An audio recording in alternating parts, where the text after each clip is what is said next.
नमस्कार, news bioscope देख रहे हैं आप और मैं हूं आपके साथ अमित झा। जेएसएससी सीजल का एग्ज़ाम हुआ लगातार, उसके बाद विवाद जो है वो जारी है।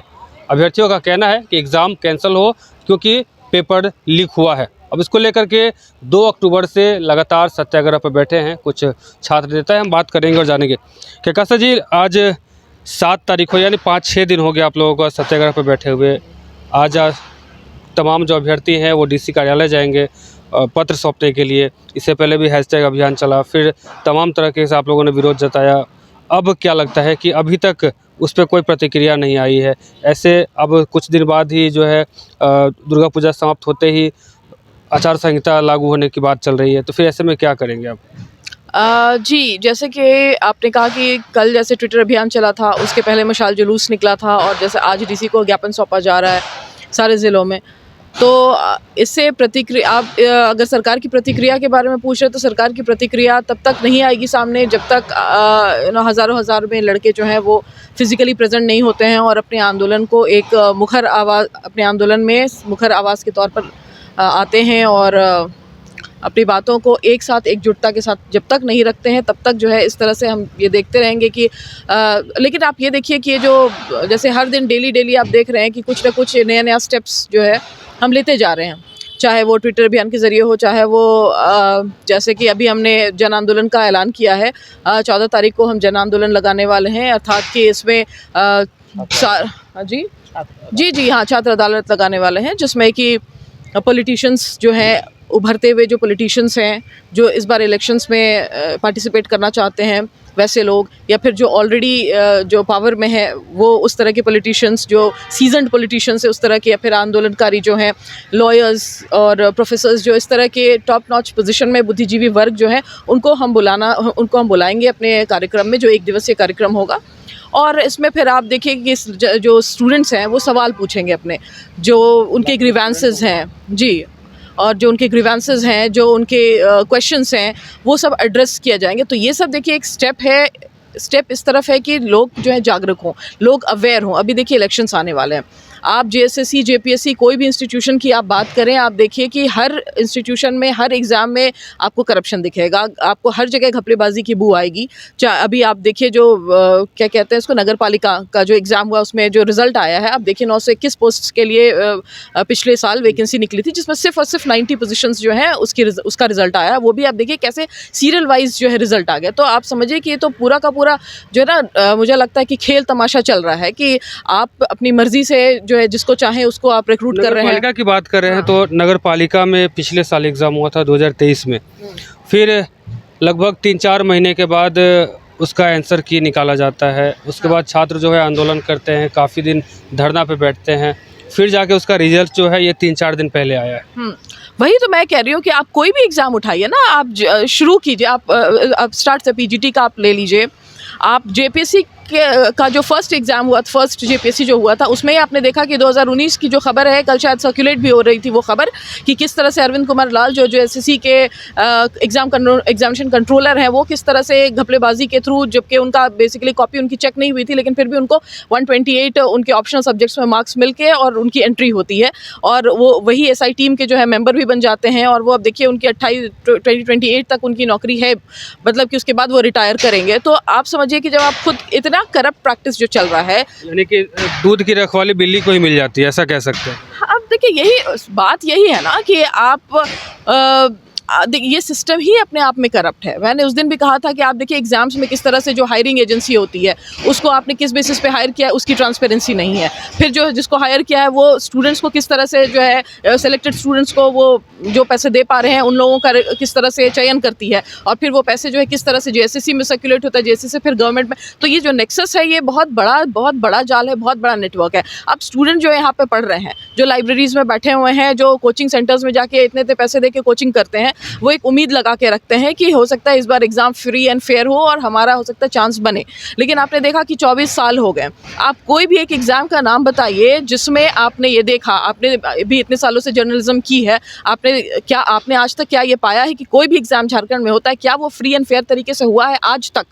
ये आप खुद इस बात के गवाह हैं। मैं खुद स्टूडेंट हूँ, मैं खुद JPSC का मैंने एग्ज़ाम दिया है। मुझे पता है कि डिज़र्विंग जो कैंडिडेट्स हैं वो लाइब्रेरीज़ में बैठ के पढ़ते रहते हैं और सिर्फ उम्मीद लगाते रहते हैं। आप देखिए कि किस तरह से, आपने जब डॉक्यूमेंट्री में देख रही थी, BBC की डॉक्यूमेंट्री आई थी कि किस तरह से स्टूडेंट्स जो हैं, बेचारे गरीब स्टूडेंट्स जो है आके यहाँ पे छोटे से कमरे में 3, 4, 5 लोग कमरे में रह के एग्ज़ाम्स की तैयारी करते रहते हैं लगातार इस उम्मीद से कि शायद इस बार एग्ज़ाम जो है उनका निकलेगा। लेकिन आप देखिए उनकी सारी उम्मीदें जो हैं, सारी उम्मीदों में पानी फिरता हुआ हमें दिख रहा है। 24 साल हो गए, 24 सालों में एक एग्ज़ाम ढंग का नहीं हुआ, एक एग्ज़ाम फ्री एंड फेयर तरीके से विदाउट करप्शन नहीं हुआ है। अब इन सब के बीच में ये देखिए हमारी ये कवायद है, जो मैंने कहा कि JSSC का जो आपने देखा कि 30 तारीख को आंदोलन हुआ था, उसके बाद समझिए कि एक तरह से JSSC का जो आंदोलन है वो ख़त्म हो चुका था। लेकिन हमने इसलिए इस आंदोलन को जारी रखा और समझिए कि हर दिन नया कुछ स्टेप्स ले रहे हैं, इसीलिए क्योंकि ये एक हमें सिस्टम में चोट करना है, हमें सिस्टम को कमज़ोर करना है। हम इस तरह के सिस्टम को अभी इलेक्शंस में हमें ये दिखाना है कि ये system, we do not want such system any मोर।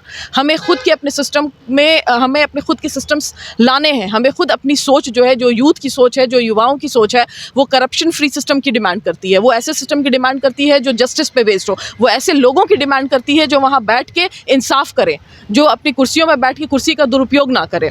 तो इस तरह से जब तक आप लोगों में अवेयरनेस, देखिए ये जो है आंदोलन, ये एक अवेयरनेस कैंपेन है। आप इसको इस तरह से ले सकते हैं कि जहाँ तक हो सके हमारी जो कोशिश है वो ये कि लोगों में अवेयरनेस आए, स्टूडेंट्स में अवेयरनेस आए। अगर वो ये सोचते हैं कि लाइब्रेरी में बैठ के पढ़ने से, अगर वो ये सोचते हैं कि कमरे में बंद होकर पढ़ने से कुछ रिजल्ट हो जाएगा, कुछ भला होगा उनका, तो ये उनकी गलतफहमी है, सरासर गलतफहमी है। अगर वो नहीं जागे तो फिर देखिए अभी इलेक्शंस आने वाले 5 साल तक फिर यही सिलसिला चलता रहेगा। तो उन्हें आज जागना होगा, आज समझना होगा कि उनकी डिमांड्स, उनके राइट्स जो है उसको सामने रखना होगा। तो जनता और जो छात्र अदालत लगाने वाले हम 14 तारीख को, वो भी इसी की तरफ इशारा है, इसी की तरफ एक पहल है कि आप जनता को बताइए कि प्रॉब्लम कहाँ एग्जिस्ट करती है। और जो भी इस इलेक्शंस में, इस आने वाले इलेक्शन में, अपकमिंग इलेक्शन में पार्टिसिपेट करना चाहते हैं, उनका बहुत बहुत वेलकम है, ताकि वो अपनी सोच जो है वो लोगों के सामने रखें, अपनी अंडरस्टैंडिंग, अपने विचार वो लोगों के सामने रखें और लोग सुने और समझे कि हमें इलेक्शंस में किसको वोट करना है और किसको वोट आउट करना है। जी, हमारे साथ कहका साथी अब लगातार सत्याग्रह पे बैठी हैं, इमाम शफ़ी हैं, बात करेंगे। आंदोलन कर रहे हैं, सत्याग्रह पे बैठे हैं, इससे पहले भी कई आंदोलन कर चुके हैं, लेकिन अभी तक इसका कुछ फलाफल जो है वो निकलता हुआ नज़र नहीं आ रहा है। देखिए, आंदोलन एक जिस तरह से एक परंपरा ये है आपका सतत प्रयास है। ये तुरंत जो है, जिस तरह से विकास जो है ना एक सतत प्रयास होता है, एक धीरे धीरे होता है, इसी तरह से ये आंदोलन जो है तुरंत यदि होता भी है तो वो बहुत लंबे समय तक नहीं रहता है। आप तुरंत जो है बहुत कम समय में आप सत्ता बदल सकते हैं, व्यवस्था बदल नहीं सकते हैं। व्यवस्था बदलने के लिए आपको थोड़ा सा संघर्ष करना होगा और थोड़ा सा मेहनत करना होगा और ज़्यादा से धैर्य रखना होगा। त्याग और बलिदान मांगता है। कुछ लोग हैं कि हम सोचते हैं कि कोई कर रहा है ना, हम घर में बैठे बैठे ही हमें यदि परिणाम मिल जाए, किसी तरह से परीक्षा रद्द हो जाए, तो 17 बार भाई ये परीक्षा रद्द हो चुका है और एक और बार 18 बार हो जाएगा रद्द, मानते हैं कि रद्द हो जाएगा, लेकिन ये व्यवस्था फिर वही रहेगा, बना का बना रहेगा। वो पदाधिकारी वहीं पर बैठा रहेगा, ये विधायक वही जीतेगा, ये सिस्टम, ये मुख्यमंत्री वही बनेगा और आने वाले जो बनने वाला है उससे भी सतर्क रहना है, क्योंकि उसने भी आपको ठगा है। तो ये तमाम चीज़ें जब तक वो जानेगा नहीं, समझेगा नहीं, तो इसको जानना समझाना, हमें जागरूक करना है जनता को, और धीरे धीरे जागरूक हो रहा है। आप देखेंगे कि एक आह्वान पर लाखों हज़ारों लोग अब जो छात्र आने लगे हैं, तो मुझे लगता है कि हम लोग सही दिशा में जा रहे हैं और बापू के रास्ते में हम लोग को न्याय मिलेगा। क्या लगता है कि अब आज तमाम जिला मुख्यालयों पे ज्ञापन सौंपेंगे अभ्यर्थी जो छात्र हैं एग्ज़ाम कैंसिल को लेकर के, तो क्या लगता है कि इससे कहीं ना कहीं, इससे पहले भी आपने चरणबद्ध तरीके से आंदोलन किया है, पहला दिन आप लोगों ने ट्विटर मशाल जुलूस किया, फिर ट्विटर कैंपिंग किया, फिर अब आज सभी मुख्यालयों पे बिल्कुल उसके बाद कल से एक विशाल धरना का देखिए पंडाल भी बन रहा है, लगभग तैयार हो चुका है और हज़ारों लोगों को मतलब यहाँ पर बुलाया जाएगा। ज़्यादा से ज़्यादा संख्या में लोग आए, यहाँ पहुँचे। विशेष करके अभी जो है रांची के आसपास जितने लोग रहते हैं, रांची जिला के आसपास, वो सभी लोग यहाँ मोराबादी पहुँचे और ये आंदोलन को, ये लॉ जो है बुतने नहीं देना है। इस बार न्याय होगी और देर होता है लेकिन सवेर, अभी इस बार जो हमें न्याय मिलेगा। ये परीक्षा रद्द होगा और जाँच भी बैठेगा। इसके लिए हम लोग बहुत बड़ा प्लेटफॉर्म तैयार कर रहे हैं। आने वाले समय में ये 14 अक्टूबर को बहुत बड़ा विशाल लाखों के तादाद में आप लोग तैयारी कर लें। हर जिला से 11-11 प्रतिनिधि को चुन लें। हर जिला से 11-11 प्रतिनिधि भी आएंगे। जो जनप्रतिनिधि हमारे 81 विधायक आने वाले हैं यहाँ पर, उन लोगों को हम लोग आमंत्रण करेंगे और 20 सांसद जो हैं उन सभी को बुलाया जाएगा। पूर्व जो है सांसद विधायक को बुलाया जाएगा। आंदोलनकारी जो झारखंड आंदोलनकारी हैं उनको भी आमंत्रित किया जा रहा है और जितने भाषा खतियान या छात्र आंदोलनकारी हैं उनको भी आमंत्रित किया जा रहा है। मीडिया बंधुओं को आमंत्रित किया जा रहा है।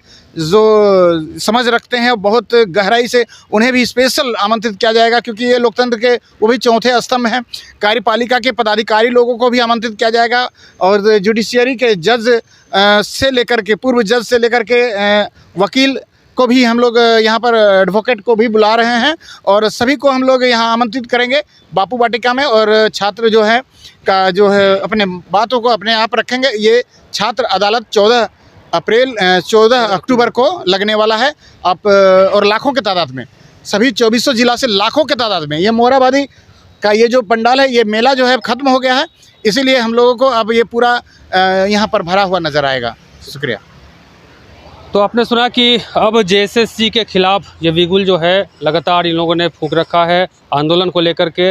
अब 14 अक्टूबर को जन अदालत लगाएंगे ये लोग और एक नया आयाम जो है इस आंदोलन को देंगे और जैसे सीजल का जो एग्ज़ाम हुआ है उसको रद्द करवाने के लिए ये जो लोग लगातार प्रयास कर रहे हैं। फिलहाल मुझे और हमारे सहयोगी राजबलम को दीजिए इजाज़त।